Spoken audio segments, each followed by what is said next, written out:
दू गाड़ी माल चाहिए ना, दू गाड़ी मतलब कम से कम 10 गो गाड़ी भेजो। और 10 गो गाड़ी बस हाल चलती 10 गो गाड़ी भेजो, दू गाड़ी से क्या हुई? अब इतना ना हो गल तो हमरा लगे कि का कही का हो गलो बताओ तुम, इतना ना हो गल बा कि अब मतलब 2 गो गाड़ी से हमार मतलब माल जाई, 2 गो गाड़ी में जाए लायक बा माल, कम से कम 10 गो गाड़ी चाहिए। गोबरवा गोबरवा भेजवा करो का मतलब हम गोबर भेजवावे खातिर 10 गो गाड़ी बनाए, हम ट्रकवा को जाला ना गोबरवा तो मतलब हम ट्रक मंगवाए 10 गो, हम ट्रक मंगवाए कंटेनर 10 गो कंटेनर आवता माल लदा के काल हमार जाई, वो माल बेचे के बा। हाँ ठीक बा, 10 गो भेजो 10 गो, 2 गो से ना हुई। पारवा बेचे तरफ का ठीक बा। जानते रहे काल गए रही कहां खैरा स्टेशन के पिछवा ना, हाँ बांगा खबरिया एगो पेड़ लागल रहे जामुन के, हाँ जामुन के पेड़ लागल रहे, सोचनी थाला मार ली, थाला मार के घरे ले लिया, घरे उ पेड़ तो लिया के लिया देनी, बो देनी, डेली साला के पानी डालत तनी, सब्जी डालत तनी। अब काहे के तैयार होके जा नहीं के तैयार होते कौनो कौनो पेड़ खीस में दी पहले फिर काट के फेंक दी खीस में। लेकिन है अब बरसात चालू हो गई, जैसे जैसे बरसात पड़ल हो पेड़ में पानी लागत गल हो, आ पेड़ बड़का होत गल बड़का पेड़ होत गल, का भइल बा उ पेड़ में। अब उ पेड़ देख काची के इतना बड़ा बिया जामुन के तना होला नहीं होला, इतने बड़ा होला होला नहीं, तो उ पेड़ ऐसा जामुन बा इतना बड़ा बड़ा, उनमें जामुन फरता, ठीक बा इतना बड़ा बड़ा, आ जामुन फरता तो फरता, उल्टा भइल बा उहे पेड़वा इतना मोटा भइल बा भाई, इतना मोटा आ गइल बा ऊपर, आ ऊपर जाके है 5 किलो वाला, है 10 किलो वाला, है 50 किलो वाला, ठीक बा फरता डायरेक्ट वही पर डायरेक्ट। रोकना है का हाल बा भाई लोग, हम आपके भाई सरवर गुलाम, हमारा साथ है एम के दीवाना। तो भाई लोग वीडियो जरूर देखिए लोग, और चैनल के सब्सक्राइब कर दियो लोग, बहुत ही कॉमेडी बहुत ही फालतू वीडियो आयल बा भाई लोग। अब फिर इस चैनल पर बहुत ही मस्त कंटेंट मिलल बा भाई लोग, तो चैनल के सब्सक्राइब कर दो लोग, और वीडियो देखो लोग, बहुत मजेदार वीडियो बा, वीडियो देख के हंस के भुला दियो लोग, दिल को मत लियो लोग, खाली इंटरटेन करे खातिर वीडियो हमनी के बनावे नहीं सब भाई लोग, ठीक बा कोनो बात नहीं के। वीडियो का लास्ट तक देखे लोग, साथ दिया लो बस भाई और लोग कॉमेडी में जामुन जामुन के पेपर जामुन ना होई का जा मतलब जामुन फरता 10 गो गाड़ी हम जामुन खातिर मंगाए, तो जामुन के पेपर 10 जामुन गो ने गाड़ी पड़ी हम जामुन खातिर मंगाए। ऊपर देख तब बताओ तनी हम वो हाइब्रिड गाछ हो, हाइब्रिड तो जैसे तू हम अमेरिका से मंगैले बनी, ठीक बा अबे कला खाएगा के स्टेशन तब जैसे कि अब बताओ तनी हम नहीं मंगैले अमेरिका से, अमेरिका से अब खैरा के बाबुआ नहीं थे, मैं कहा हाँ तू बोले हम चोरा के लिए आयल बनी, तू पेड़ा बा थाला मार के हम चोरा के लिए आयल बनी, यो काम कर हाँ तब हम चोरा के लिए नहीं उहे बो दे ले बनी। ऊपर दे 5 किलो वाला थैली है 10 किलो वाला 50 किलो वाला लटकल बा हाईली थैली में फरक है डायरेक्ट एकदम है गोल शेप में थैली बन जाता है, वही में फर्क है। जानता है का एगो थैली में मान ले चावल फर्क है 50 किलो वाला में चावल डायरेक्ट हाईली डायरेक्ट एक गछुए में एक गछुआ में क्या होता हई डाली हेने जौन गइल बा, हई डाली जौन हेने गइल बा 50 किलो वाला चावल के बोरा भर के टंगाइल बा, पेड़ हो जामुन के हाइब्रिड पेड़ हो, बहुत नहीं कि अमेरिका वाला पेड़ हो, हाइब्रिड अमेरिका पड़ता उन्हें बताओ तनी हमें जो है डाली गल बा डायरेक्ट 50 किलो के बोरा चावल के फड़ के लटकल बा, डायरेक्ट चावल लगी लगाओ आराम से चूड़ बा, हाँ आ जाके मार्केट में बेच दो डायरेक्ट चावल। और ओकरा बाद पुणे से एगो डाढ़ी निकलल बा हे साइड में हाँ उ डाढ़ी में मकई जौन शंकर मकई ना होला सतुआ पिसाला सतुआ शंकर मकई है में 10-10 किलो के थैली में लटकल बा थैली में डायरेक्ट बोरा में लटकल बा 10-10 किलो के एने लटकल बा आ उहे तनी जाता पेड़वा आ उहे में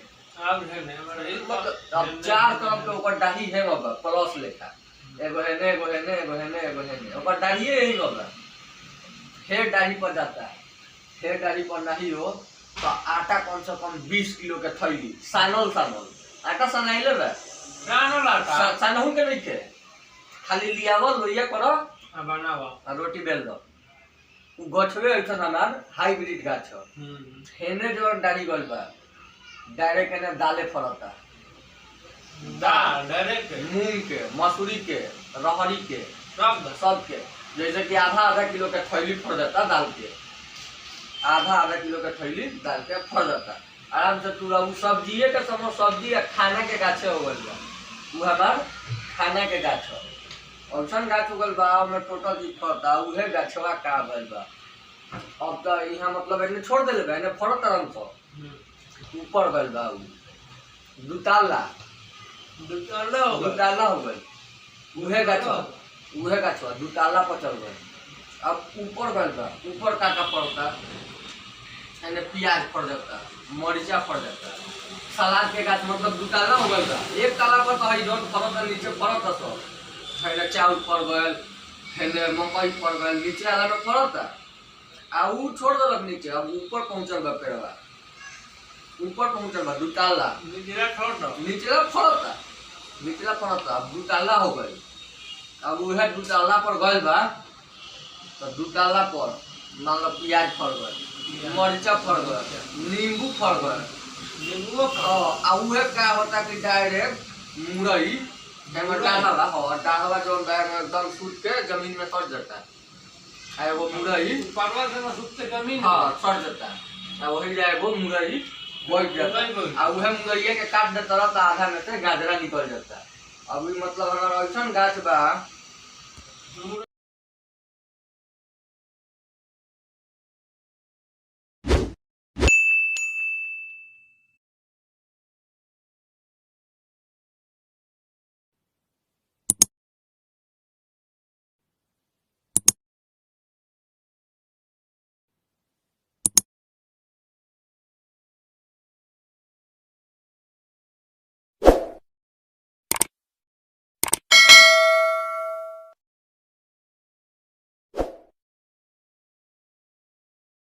पेड़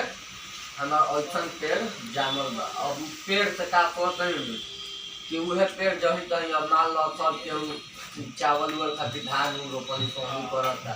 बेचरा कितना लोग के तो बर्बाद हो जाता तब ये सोच के हम जौन बा कि अब उहे देने तेने बेचे में पड़े पेड़ अब एगो बिया रहती क्या कहते हैं थाला मार मार के उहे अब बेचे में अपन बेच के राजा हो जाए यही जब जैसे बोलनी अभी का नाम हम लगे 10 गाड़ी के नाल हो गई था टूर के खाली बेच देवे फोन आवता हेलो बतिया लो आज एगो से का हो चार हो जाए क्या चीज हां अभी हम हितवा कर ले लो हितवा कौन अच्छा वो नीलवा हां और करवा लो नीलवा का ना आओ जस पिया अच्छा जस बिया हां उहे करवा जस बिया हां एगो से ना चार गो दे लो हां हां ठीक चार गो काहे रे चार गो जस नहीं बना तो काहे ला बा कुछ काम ने काले बाजार में जल तो हां तो लियो नहीं आधा किलो प्याज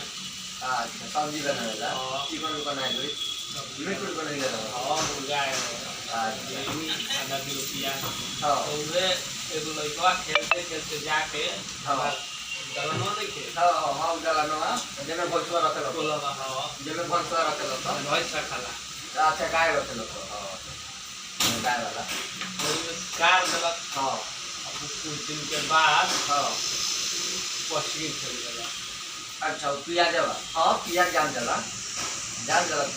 आता ना बड़का भल बनी हां बहुत बड़ा। कितना बनता है? 5 कुंटल।